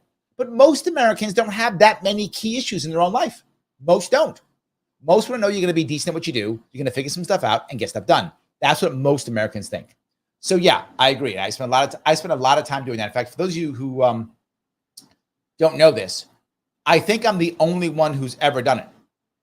The only one who's ever done it. And this is, I literally did 8 hours straight of policy answers on how to fix New York State.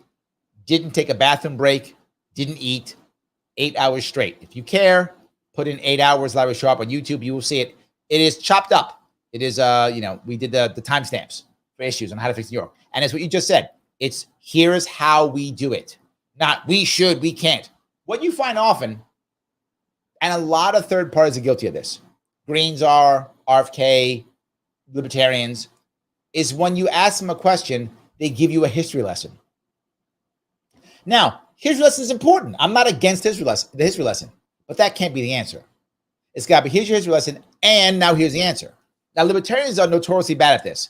They will do history lesson, and to your point, then virtue signal. So they say, you understand, the creature from Jekyll Island explains how the Fed, blah, blah, blah, and this is what's happening, and here's how they're robbing our money, and blah, blah, blah. We got to end the Fed. You didn't answer my question, dude. You gave me a history lesson, and then gave me some rhetoric, which is nice. And then we're on Libertarians, we all clap. Yay, he's awesome. But the average person goes, that didn't say anything. I just explained to you, right? I will tell you how to end the military-industrial complex. People go, here's the Libertarians all the time. Close the bases and bring the people home and discharge them. Holy crap, is that stupid? So we're going to shut all the bases down tomorrow. And Libertarians love this. They go, yeah. We have treaties, SOFA agreements, financial agreements, business agreements in all these countries. We're going to break all those contracts. But even though Libertarians go, we care about contracts and agreements, we have hundreds of them. Now, to be fair, what I always say is every one of those agreements has an out because they're all like contracts. It's a SOFA agreement, it's a peace treaty, whatever. So execute all of the outs. That's how you do it. Then you're not breaking a contract, and usually it's a year, 2 years to get out, and now everybody gets out. People don't realize the military-industrial complex is a massive jobs program, not just for us, for those countries. Why do you think Japan wants to have bases in our American bases there? Why would Germany want it? Why do we want that? Several reasons. Number one, if we have bases there, that means now if someone invades their country, they will attack Americans, and now they're safe with our nuclear shield. They don't have to build nukes. Nukes are expensive, and people don't like nukes. So we don't have to spend so much money on our defense, number one. But not just that. We lease the land. So we pay them a fee every year or every couple of years to lease the land. Not just that. We have to buy stuff from them. That's part of the agreement, right? Food, whatever, timber. But yes, not just that. We have to hire their people. Yes. Who do you think builds those things? Who builds the bar? Local people. Who do you think runs like the PX or like a cook at the mess hall? Local people. We make agreements to do that. So these people all have jobs. Not just that. How about our soldiers? How about our Marines and sailors? They enlisted for 2, 4, or 6 years. Was going to null and void their contracts? They have families. They have jobs. We just go home. So when I take, give or take, depending on what time it is, anywhere between 1 million and 2 million people, take them out, lose their jobs, at least a third of them have families, put them on the streets in America with no jobs. That's your brilliant plan. That's your brilliant plan. Holy crap, that's stupid. The answer is, instead, again, you have contracts with these people. They're enlisted. Now, officers you can fire. Officers are not, for those who don't know, officers serve at the pleasure of the president. Any officer can be fired whenever the president decides, so he can retire any of them, get rid of them all anytime he wants to. Enlisted have contracts. So he can fire the officer corps if he wants to, as much as he wants, cut it by 90%, and you probably do it easily. But now the enlisted, you simply say, we're only going to accept 10% re-enlistments or 20% re-enlistments. So you know you've got a year before you re-enlist, and they go, we're not taking you. So now you have a year to get your life together. Okay, I can't be a Marine or a soldier anymore. Okay, I have a family. I now have a year to prep myself to get out into the regular world. All good. You can do that. But more importantly, the military-industrial complex is also about jobs here in America. Who thinks building all those things? Now, the people establishment will go, you don't understand. We're just giving weapons over there. We're not losing anything. We're just giving, we're not making. We have to rebuild those weapons. Who does it? People here. It's job programs. So now I got people in upstate New York, a lot of military-industrial complex jobs in upstate New York, lots of it. So now all of a sudden there, you got all those people making stuff for the military-industrial complex. Okay, you're going to fire all those people? You can, but how are you going to get elected when you just fired a bunch of people? It's going to be tough. Not just that, military-industrial complex has a lot of money and a lot of power. You all of a sudden shut that down. That's billions of free dollars going away. You know what? That's worthy of you having an accident, if you know what I mean. That's worthy of that. So how do you deal with that? Here's the second piece to the military-industrial complex. You have to actually allow these people who are now selling to the government to sell to other countries. So what are you going to do? Literally, as you begin to shut the bases down, open up trade with Iran, Cuba, North Korea. I'm not joking. Why? Because companies like Lockheed Martin and companies like that who sell these very expensive, pieces of equipment to the government, they don't know how to compete. They never have to. And to be forward, while they do horrible things like Halliburton and stuff, they don't care. They're not evil. They're apathetic. There's a difference. Why does that matter? If they're evil, they want to hurt people. They don't want to hurt people. They want to be able to sell as a monopoly, no negotiating, high profit things to the government without monopolies. That's all they want. As a monopoly, that's all they want. If that happens to be a bomb, okay. If it's not a bomb, okay. If it kills people, okay. If it doesn't, okay. They don't care. Can I make my money, please? That's all they care about. So give them 2 to 5 years, depending on what you do, specialized government monopolies. I know Libertarians get nuts, but you give them that in these new markets, giving them a chance to learn how to compete again. They don't know how to compete. Give them a little bit of a puffer. Larry, that's so not libertarian. You are correct. But if I don't do that, if you're the president or whomever, you will get accidented. That's how that works. There is no chance of you deciding you want to stay above ground and just getting rid of everything. It simply won't happen. The 3 other agencies will ensure you have an accident. I'm not joking. If you think I'm joking, you don't understand the system. You don't understand it. There's far too much money involved in this. So you give it so you can end the military-industrial complex. Does it allow them to have an advantage for 4 to 5 years over other companies? Yes, it does. Is it non-libertarian? Yes, it is. But it stops the killing. It stops the invasions. It stops the military-industrial complex. It stops the writing checks that from the government that our grandkids are going to pay. It stops that. I'm okay with that. And again, some of you be mad. No, whatever. I don't care. That's the reality. So I hope that answers your question at least. So yeah. All right. I'm sorry, there's a lot of different stuff here. Dave says, ending the Fed sounds nice, but allowing banks to put their own currency and actually trusting the value of that currency is something most people aren't willing to do. Dave, I would argue that most people don't even understand it. Don't even understand it. You're right, and they don't even get it. Yes.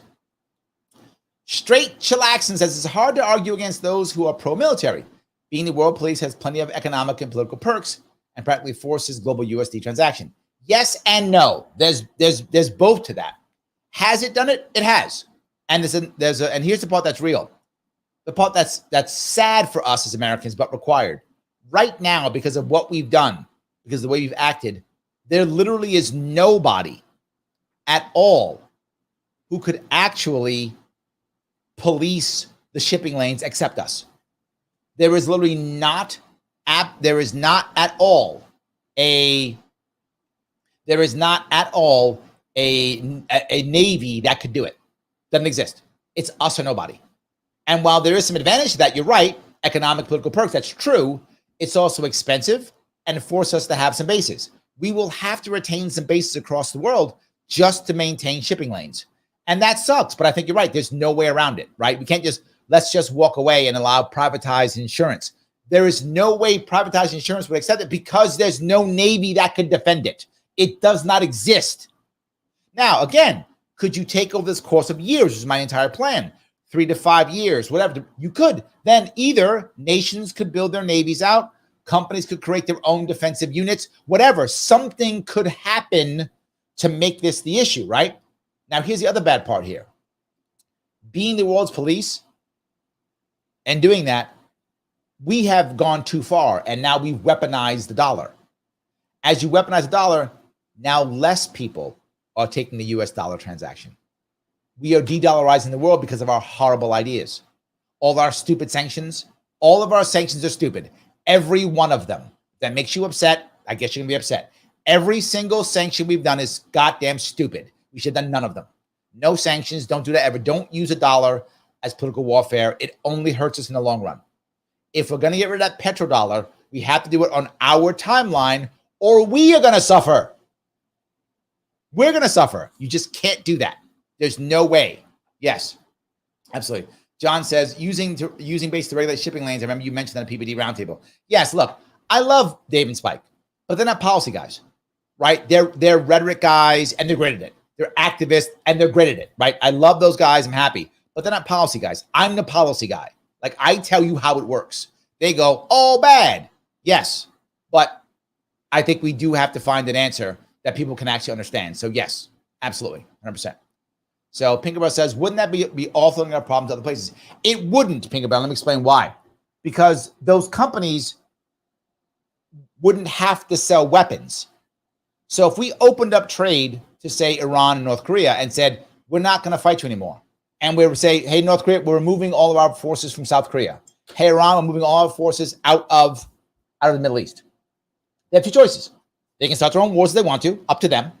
But the odds are they wouldn't. The odds are they might. We never know. The odds are they wouldn't. They want other things. You know what people in Iran want? Cars and refrigerators and things like that. So we can sell them those things and computers. We'll sell them that. It's fine. Again, the military-industrial complex doesn't need to sell bombs. That's not. They don't have to make planes. Not required. They just want to make stuff and sell it at a great price as a monopoly.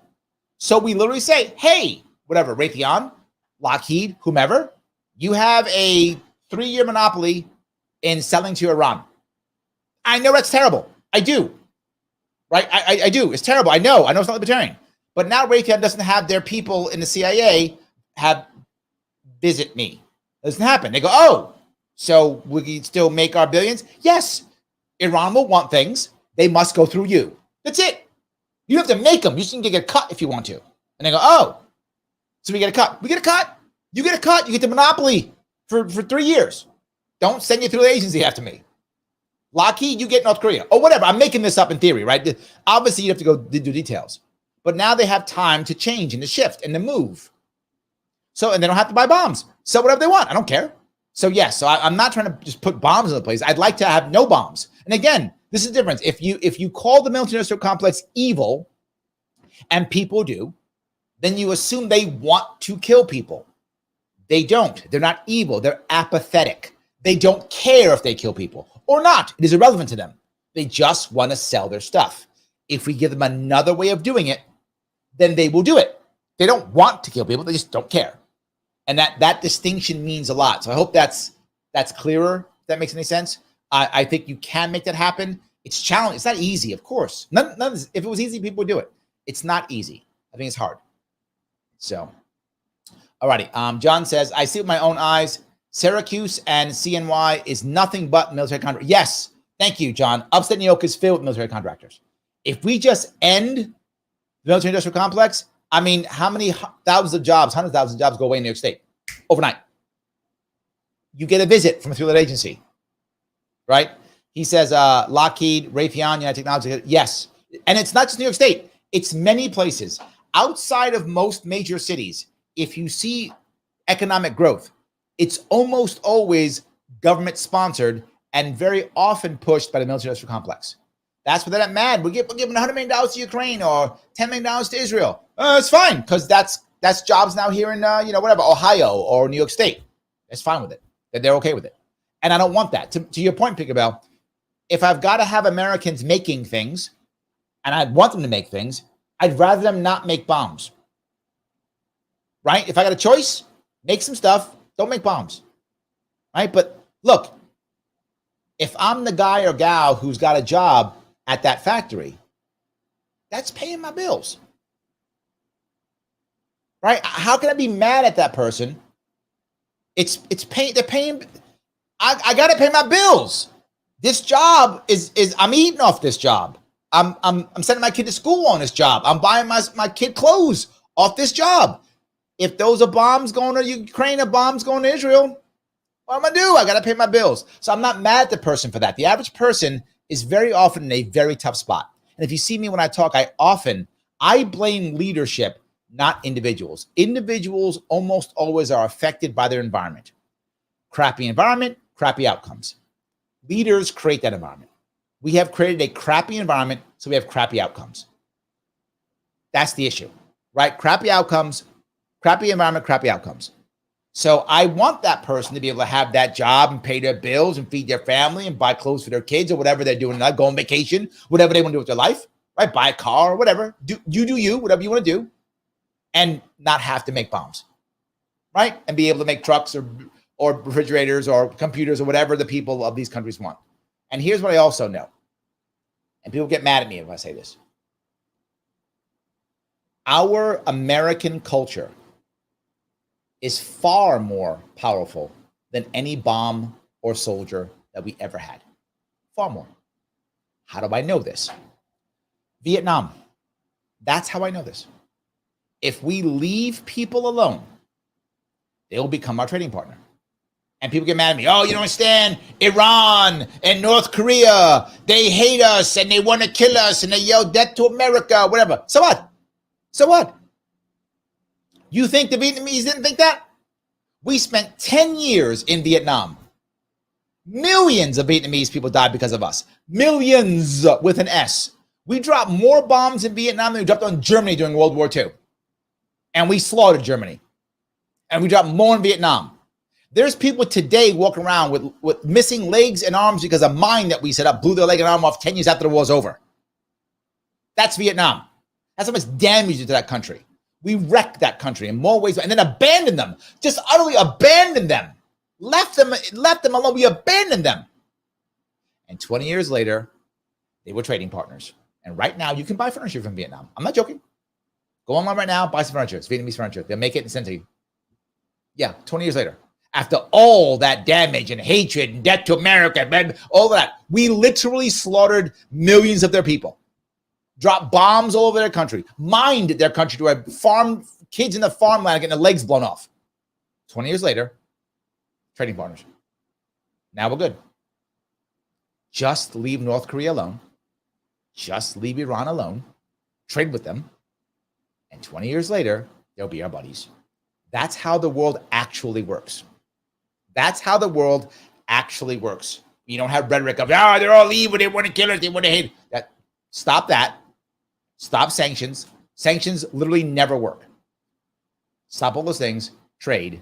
will be okay. Guys, I'm going to ask you an important thing I did not ask you. I've been very bad at this. So I need you to do this for me. I need you to click the button that is like. Click the button that is like. Click that button. It is important. I keep telling you that. Please do it. If you haven't, it means you hate me. You don't hate me, do you? Click that button. If you're watching on Twitter, retweet this. It is important. If you are on YouTube, of course, you can become a member if you want to. I love it. More members, the better. Click that join button. It's $49 per month. The more times you can do that, the more times I can do this and not have to work so much. I work a lot. I don't have to work. If I'm doing this, I don't have to work as much. So I can do more of this if you want to. Of course, you can always super chat me from this board directly. If you're watching on Larry Sharpe YouTube, if you want to, of course. But no matter what, click that like button. It does matter. Please do it. And something else I will ask you is a favor I ask often because it really does help. But I'm going to ask you two favors this time. Number one, when this live stream is over, come back, whatever you're watching, whether it was Twitter, Facebook, YouTube, come back and leave a comment. I don't care what the comment is. Leave a comment or question something. Leave something. The people who like that is the guy, who's very important. His name is Al Gore Rhythm. That's his name. He likes that very much. He also likes it when you come back and look at it again, you click another one of my videos. He likes those two things. So if you can do that, click on one of my videos, watch for 30 seconds or so, leave a comment. You have helped out that man, Al Gore Rhythm. Very nice. Very nice. So hopefully that was clear. There we go. Picklebell says, yeah, it's in Vietnam's best interest to make nice to the world police.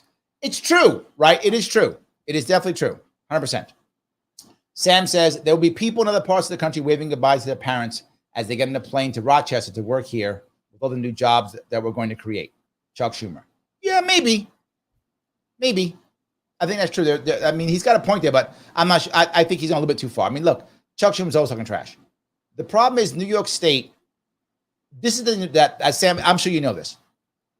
In New York State, people are leaving left and right. When they start new jobs, two things are always true. Whatever number of jobs they promise, they will never meet.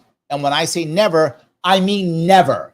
They never, if they promise 2,000, it's 1,500. They promise 1,000, it's 700. It's never what they say. They never meet it. And when I say never, I mean never. They never meet the number. So whatever number is, it's garbage. Second piece, they will always tell you they're hiring locally. They aren't always. Chuck's point of waving goodbye to their parents getting a plane to Rochester, yeah, because they're not New Yorkers getting the job. They're bringing people from other places in to get the jobs. Which, while it's good as a job, but the people, no. The people there didn't get it. The people there get hammered. So, absolutely. Anyway. All right, guys. I want to say I appreciate everything you're talking about here. I really do. I appreciate everybody giving me all the questions. I'm glad you did the AMA. I hope I was clear when I answered all your questions. Click that like button. It does matter tremendously. It is important if you can do that. I'm trying to grow this so that more people see this. So if you could, be great. I will be trying to do another live stream tomorrow if I can, and one over the weekend if I have time. I'm going to try to do both of them. I appreciate everything you're doing. And, of course, hold on. You guys beat me up on Iran. Let me deal with this real fast. I was going to get shot and son up. I will jump. I got two people telling me I'm wrong on Iran. All right, hold on. Mike says, God did not run Vietnam as Iran believes. Religious wars cannot be bought. Okay, it's number one. I'll cover that. And the second person who also got mad at me here is Dave. He says, Larry, I disagree. Iran is Islamic State. They don't want American blue jeans, McDonald's or country fried. North Korea is a hermit kingdom that relies on, I don't know what that is, that Jushi? I don't know what that is. All right, let me touch both of those. Number one, they were religious in Vietnam. Number one, they were. Ho Chi Minh was almost a saint to them. And then it is true. Second, lots of religious states have changed their minds all the time. Constantly. They all believe that God thought this or God thought that until the leader changes his mind. Happens all the time. Constantly. All the time. Mao was thought of as almost a godlike figure. And China changed, right? These things change all the time. And they change in a way 1984-esque. In other words, if you look at, I'll give you China's example. They have many heroes in China. One of them, I believe, is, if I remember, I'm saying it right, I think it's Sun Yat-sen, if I'm not mistaken. Sun Yat-sen is taken by every single faction in China as their hero. No matter what. Their hero, no matter what. So they just changed, no matter whether it was Maoist China or Deng Xiaoping China, or whether it was, or whether it's Xi China. Sun Yat-sen supported all of them. That's how it works. So whether they are the Islamic State, they'll just say that God decided this thing, whatever. Their new mullah will change his mind. Do it all the time. That's a common thing. We think what matters more than anything with this, we think that all of a sudden religion makes you crazy. It's human to believe in religion. Most humans believe in some form of religion. Most do, not all obviously, but most do believe in some form of religion. Does it make them crazy? It makes it what they fall back to. So if all of a sudden you have a chance of getting blue jeans, and if you want them, you'll get them. People in Iran, Dave, were arrested for dancing to American music. If you happen to know any Iranians, I know a couple here in New York. I know a couple of them. The Iranian people, they love American culture. They love it. They love American culture. They don't like our government very much. They love American culture. So if we just stopped yelling at them and said, here, if you want to buy stuff, you can, they would do it. They would do it. What do you think actually dropped the Berlin Wall? It was blue jeans. It was fried chicken at McDonald's, is what it was. It wasn't just the money. Money mattered, but it was other things too. People want what they want. They absolutely will bend because they're humans. They're not robots. They're humans. If North Korea, why do North Koreans sacrifice their life in South Korea? Their life. They get shot to get to North Korea. To South Korea. Yes, they will do it. Iran will do it, and so will North Korea. There is literally no example of that not working. There's no example of that not working, right? Every time we give and open up, people bend. Every time. And that's the most important piece that you have to understand. It's never not worked. This is just people talking. The Islamic State is not full of robots. The Islamic State is full of people. The Hermit Kingdom is not full of robots. It's full of people. And people are people. Their cultures change, absolutely. Their cultures shift, and they still want stuff. I do believe that without question, if we just leave them alone, over time, it won't take 5 minutes, they'll like blue jeans and music and McDonald's or whatever else we want to give them. And they will turn. It will take us some time. It's not 5 minutes. It took 20 years for Vietnam. It might take 30 for North Korea. Maybe it will, Dave. Maybe it'll take 30 years. Might take 30 for Iran. Maybe. But the sooner we start, the sooner it will end. I've yapped away, guys. I appreciate my answer all your questions. I'll try to do a couple live streams coming up here. Please come back afterwards and leave a comment if you would, and watch the video if you can, so I can keep this going. I will see you all very soon.